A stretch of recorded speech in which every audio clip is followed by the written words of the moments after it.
Hello! This evening we are taking a look at 67 Foxtrot Lima, otherwise known as Myakka Head in Florida, US.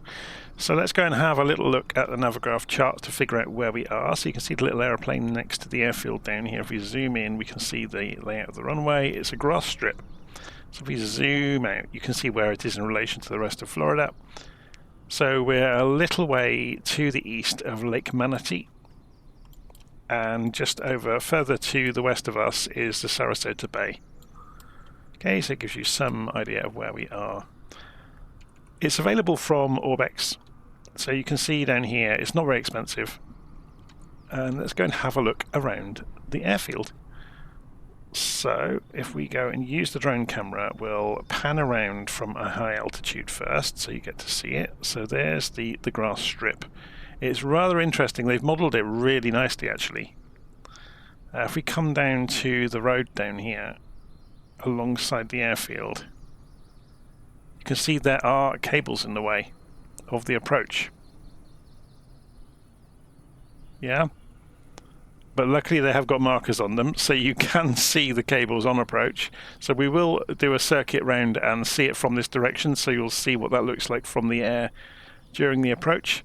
It's worth saying that the scenery, both ends of the airfield, are fantastic in this regard.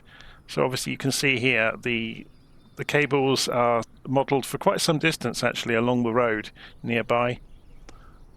And obviously some of the other roads are really nicely modelled, and all the houses along those roads are modelled, and the various trees. So they've really gone to town with the surrounding area, which I guess makes sense because it's a rural setting. So there's even little bits of features here and there, like trees that are in the bounds of the airfield that you would maybe not expect normally to get covered. So if we go down to the other end of the field, the same is going to be true at the other end in terms of roads and wires that you have to avoid. So if we come down onto the road at the far end of the airfield, you'll see what I mean. So we've got fence posts all over the place and cables. So if you come in too low, you're going to know about it. Obviously, and there's a water hazard as well. So just to ratchet the nerves up a little bit more. So looking at the actual airfield itself, it's really nicely marked out on the ground. The grass texturing's done nicely. And if we come around and have a look around some of the buildings, there's some rather interesting assets on display around the place. So I'm just going to turn the speed of the drone camera down a bit. So you can see there's various figures drawn into the scenery. I'm just going to zoom in because it goes slightly panoramic by default in Flight Simulator. So you can see as we go around, I'm just going to try and slow this camera down even more. There's a tractor here. It's really nicely modelled actually. And an airplane, a digger, and various cargo. And I have no doubt that this is absolutely realistic to what's actually here. So they've probably gone here and mapped the whole place out really accurately. There's there's a portable home here and a track round to the back of this industrial unit. And if we come in here, this gives the game away a little bit. That a lot of these hangars, I think the doors work with the strobe switch on the aeroplane. So we'll try that in a minute. So you can see there's some various little aeroplanes in here and people standing around. So if we come out through the door and fly up into the air and come further down the base, or the airfield I should say, there's another parking area down here, and there's another little aeroplane tucked away in here. So there's a steersman, isn't it? Another couple of quad bikes. They really like the quad bikes, don't they? Maybe that's the quickest way to get up and down the grass strip. So yeah, there's a sign here that says automatic doors, strobe lights on to open, may not work with all aircraft. So at least they've given you the instruction, and there's a really nice windsock right there, so you get easy visibility of what the wind's doing. Okay, so should we go and have a fly around and try it out? So we'll go inside the airplane. We're in the Tomahawk. So we'll go and remove the chocks and the tie-downs and the pitot covers. We'll get rid of the tablet out of the way and make sure we got the fuel selected. We'll go for the left tank. Okay, So I've got to remember how to start the Tomahawk up now. Batteries on, alternator on, anti-collision lights on, and mixture to rich. Oops, it would help if I put the controls on the correct program, wouldn't it? Always forgetting that. Everybody should have it on their checklist, I think. So I've got one here. Here we go. Single engine combustion, which gives me power and mixture. There we go. Crank the throttle open. Magnetos over to both, and then to start. Just warming up to 1,000 RPM for the moment, just to let the engine warm up. Put our landing lights on, put our pitot heat. We don't need pitot heat just yet. Put the radios on. Okay, how is the temperatures doing? They're coming up nicely. They won't take long. As I said, flying the Tomahawk today. So let's just go and do a run-up test quickly. So we'll take it up to 1,500 RPM.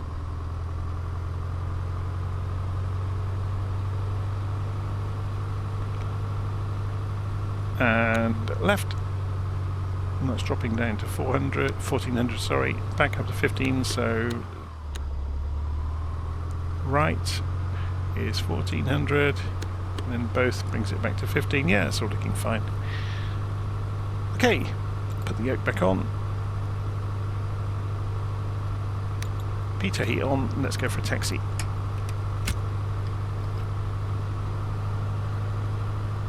So let's also, while we're doing this, put the head tracking on, so you can get some idea that the fences and everything are really, really well modelled. So obviously it's a rural airstrip, so there's not lots of buildings to model. Well, we were going to try out the collision lights, weren't we? We already switched them on though, didn't we? So do they animate? Let's just try this.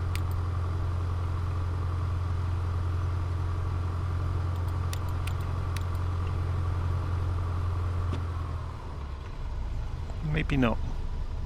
Maybe not with this aeroplane.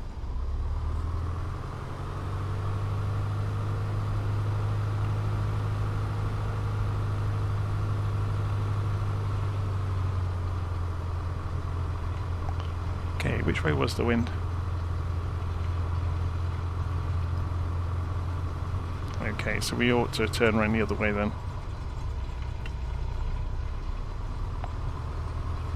Thankfully it's nice and wide. So we'll taxi down to this end, then turn about and get into the air. So calibrate the altimeter while we're taxiing. It was almost correct anyway.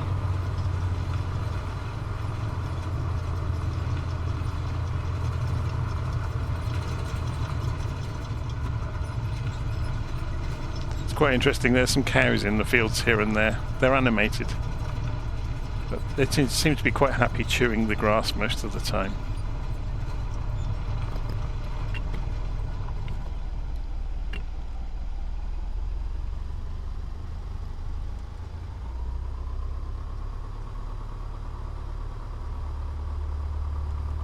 Not really interested in us, are they? Okay, so keep an eye on the RPM.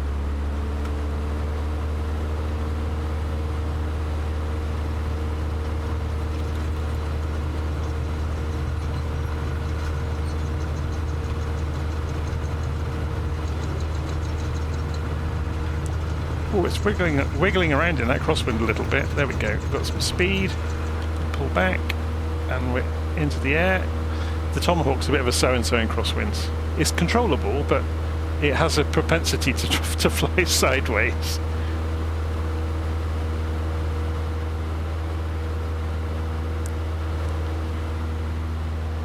So yeah, the area around here is really nicely modelled as well. It's quite flat. But then if you're doing circuits or something, you probably don't want a lot of scenery to have to deal with. So let's fly the reciprocal, we'll go back down the other side of the airfield, and we can then look out at it. Tomahawk isn't the fastest plane, so it actually lends itself to sightseeing quite well. So there's the grass strip alongside the water.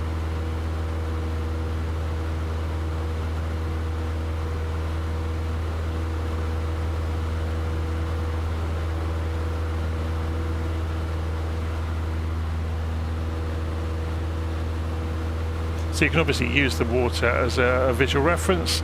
It's quite interesting. There is a boat in the middle of the water. I don't know if you can see it there now. It's quite small. We'll go and have a little look in a minute. Go and buzz him or something. I wonder if it's one of the developers that's modelled in the boat. It's quite amusing. Again, there's a couple of people stood next to the steersman or steerman. So I wonder if they are people that are on the dev team, maybe. I'm not sure.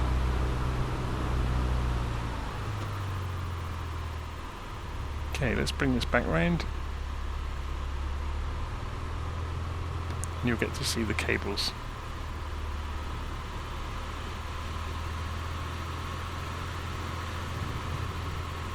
So let's just side slip it slightly to get it low enough to see them.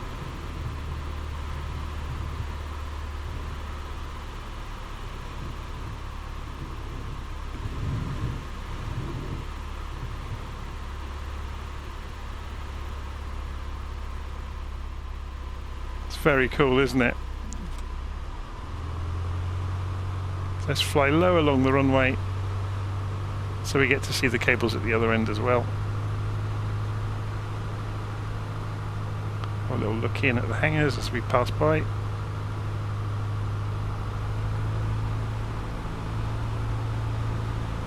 So again, they're quite disguised against the tree line, so you need to be careful.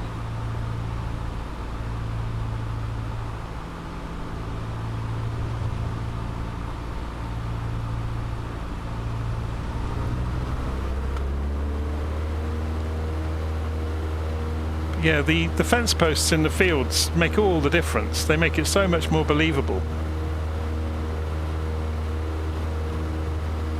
It's very, very good. Of course, it would help if I didn't try and put this aeroplane in the ground.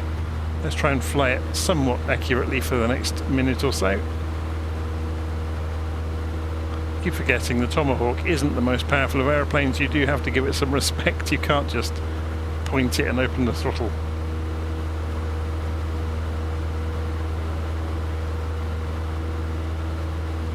Yeah, you can see along here, look, the cables have been modelled all the way along the main road. It's very cool.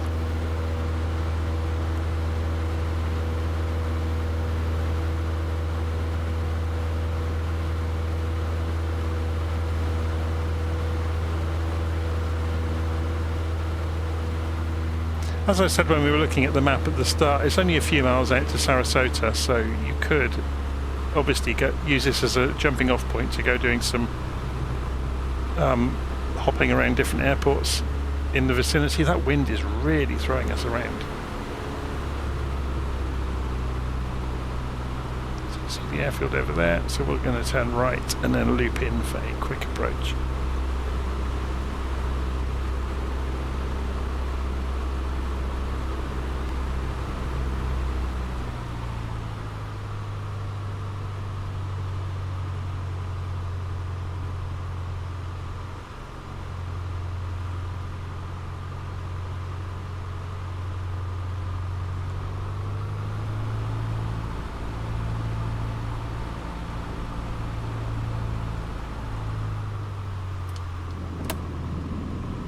Let's get the flaps down.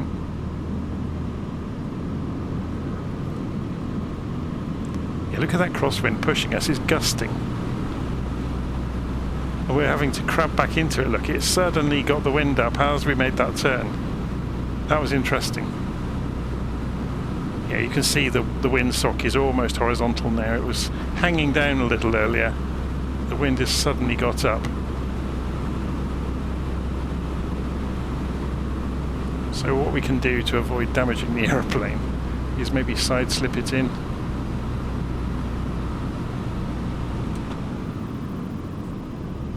And then wing down to keep it straight.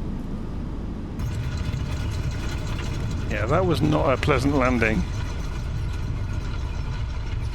We were getting gusting and turbulence, so we were side slipping quite severely then to hold it on the runway axis. and using aileron to position ourselves.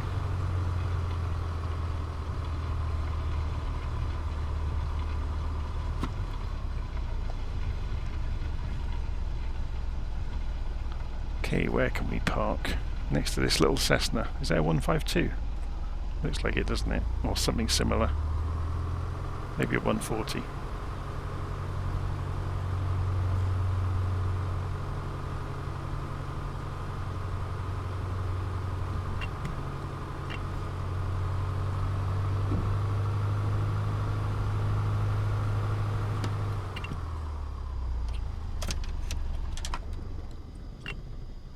Okay.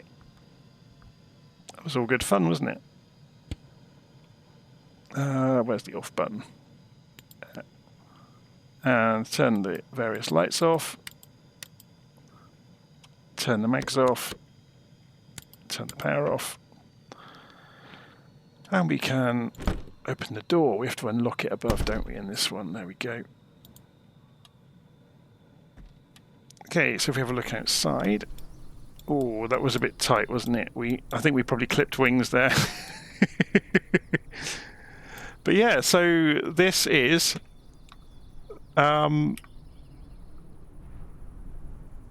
available from Orbx. So I'll go and have another look at the website in a moment to show you it. But I was just going to have a look around some of these assets down here. Oh, there's a bit of a graphical anomaly here, look. I think there should be a hangar here, maybe. Oh, is that connected to the light switch, maybe? If we go inside...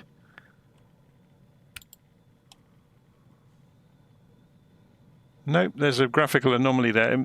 That might be something I've done, but we'll see. I'm just trying to get the correct view. I've managed to completely mess up the cameras in Flight Simulator now. So we've lost the drone camera. There's a certain key combination, I've never quite figured out what causes it, that makes you lose the drone camera.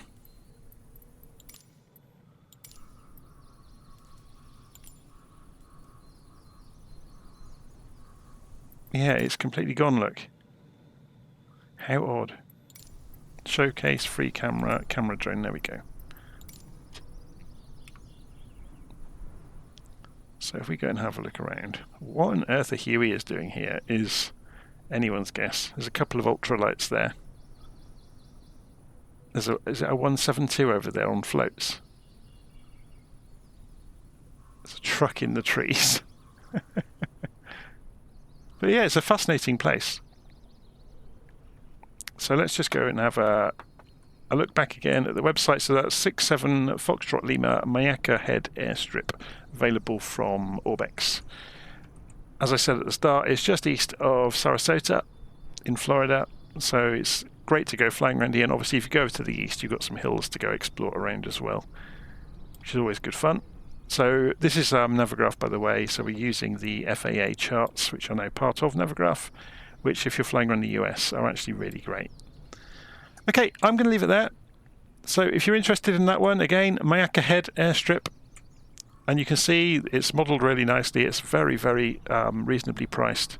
So if you want a little grass strip to go and fly around in and you like this part of the world, it's a bit of a no-brainer, really. Okay, I'll leave it there. Thanks for watching. See you again soon.